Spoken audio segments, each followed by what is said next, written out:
হত্যাকাণ্ড নিয়ে অনেক কথা হলো। আমি যদি প্রশ্ন করি 100 মিটারের মধ্যে আনসার ক্যাম্প, আনসার কি করলো? আমি যদি প্রশ্ন করি পুলিশ কি করলো? আমি যদি প্রশ্ন করি ভিডিও না আসা পর্যন্ত সরকার কি করলো? They have to answer it. চেয়ারে বসে থাকতে ভালো লাগে, এটা আমরাও বুঝি, কিন্তু চেয়ারের মজা যদি নিতে হয় চেয়ারের দায়িত্বও নিতে হবে। 1,500 শহীদের রক্ত, 30,000 আহত পঙ্গু ভাই বোন, 1,000-এর উপর দৃষ্টিশক্তি হারানো ভাই এবং একটা ভীষণ রকম দ্বিধা বিভক্ত জাতি পেয়েছিলাম। এই সরকারের প্রাথমিক দায়িত্ব ছিল এই দ্বিধা বিভক্ত জাতিকে ঐক্যবদ্ধ করা। আমরা বিস্ময়ের সঙ্গে লক্ষ্য করলাম গত 9 মাসে এই বিভক্ত জাতিকে আরো শত ধারায় বিভক্ত করা হলো। প্রথম বিভক্তির সূচনা হলো যখন আওয়ামী লীগের গুটি কয়েক মানুষ ছাড়া দেশের 18 কোটি মানুষের সমর্থন নিয়ে সরকার গঠিত হলো।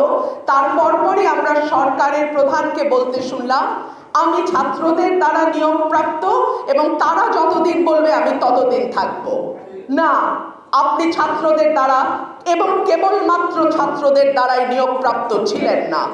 বাংলাদেশের 18 কোটি মানুষ আপনাকে দিয়েছিল এবং বাংলাদেশের 18 কোটি মানুষ আশা করেছিল যে আপনি তাদের রক্ষাকর্তা হবেন, আপনি দুঃসময়ে দ্বিধা বিভক্ত জাতিকে ঐক্যবদ্ধ করবেন। কিন্তু আনফরচুনেটলি গত 9 মাসে আমরা এই সরকারকে দেখলাম কেবলমাত্র একটি ক্ষুদ্র গোষ্ঠীর, তাদের সঙ্গেই তাদের কথা মতোই তাদের ইচ্ছাধীন থেকেই এই রাষ্ট্রটাকে পরিচালিত করে এই রাষ্ট্রটাকে আরো অনেক বেশি দ্বিধা বিভক্ত করা।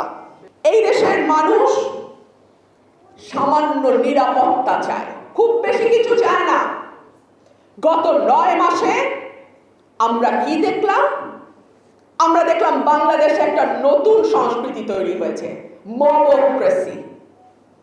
হুড়হুড় করে 20 জন, 25 জন, 30 জন মানুষ আরেকটা মানুষের উপর হামলে পড়ে। হতে পারে তার সঙ্গে তার ব্যবসায়িক দ্বন্দ্ব আছে, হতে পারে তার সঙ্গে তার রাজনৈতিক মতেরই অমিল আছে, এবং রিপোর্ট বলছে এর অনেকগুলোতেই অর্থনীতি জড়িত, অর্থাৎ টাকার বিনিময়ে 10 জন 20 জনকে ভাড়া করে এভাবে মব তৈরি করা হয়। আজকে সোহেলের হত্যাকাণ্ড নিয়ে, সোহাগের হত্যাকাণ্ড নিয়ে অনেক কথা হলো। আমি যদি প্রশ্ন করি 100 মিটারের মধ্যে আনসার ক্যাম্প, আনসার কি করলো? আমি যদি প্রশ্ন করি পুলিশ কি করলো? আমি যদি প্রশ্ন করি ভিডিও না আসা পর্যন্ত সরকার কি করলো? They have to answer it. চেয়ারে বসে থাকতে ভালো লাগে, এটা আমরাও বুঝি, কিন্তু চেয়ারের মজা যদি নিতে হয় চেয়ারের দায়িত্বও নিতে হবে। ক্যাবিনেটের একজন সদস্য তার কেবিন ব্যাগে করে ম্যাগাজিন ক্যারি করে। আমি খুব বেশি বিদেশ যাই না, কিন্তু আমার এখানে যে 2 বন্ধু বসে আছেন তারা বিদেশেই থাকেন। তারা জানেন না কেবিন ব্যাগে কি নেওয়া যায়, কি নেওয়া যায় না। আমাদের স্বরাষ্ট্র উপদেষ্টা হাসতে হাসতে বলেন, চশমার বদলে ওই যে মোবাইল, মোবাইলের বদলে ওই যে চশমা। তো এই সরকারটা কি গুলির ম্যাগাজিনকে চশমা আর মোবাইলের মতন অত্যাবশ্যকীয় কিছু করে ফেলেছে? ম্যাগাজিন পাওয়ার পরে ওই উপদেষ্টা আবার বলেন মিসাইল নিয়ে ঘুরলেও নাকি বাংলাদেশের কেউ নিরাপদ নয়। ইয়েস, 9 মাসে বাংলাদেশকে আপনারা এমন জায়গায় নিয়ে আসছেন যে মিসাইল নিয়ে ঘুরলেও আপনাদেরও নিরাপদ লাগে না, আর আমরা তো কোন ছাড়। বাংলাদেশটাকে যথেষ্ট পেছনে নিয়েছেন, আর না। আমি আহ্বান জানাবো, যেটুকু ব্যাপারে ঐক্যমত হয়েছে সেটি যথেষ্টের বেশি।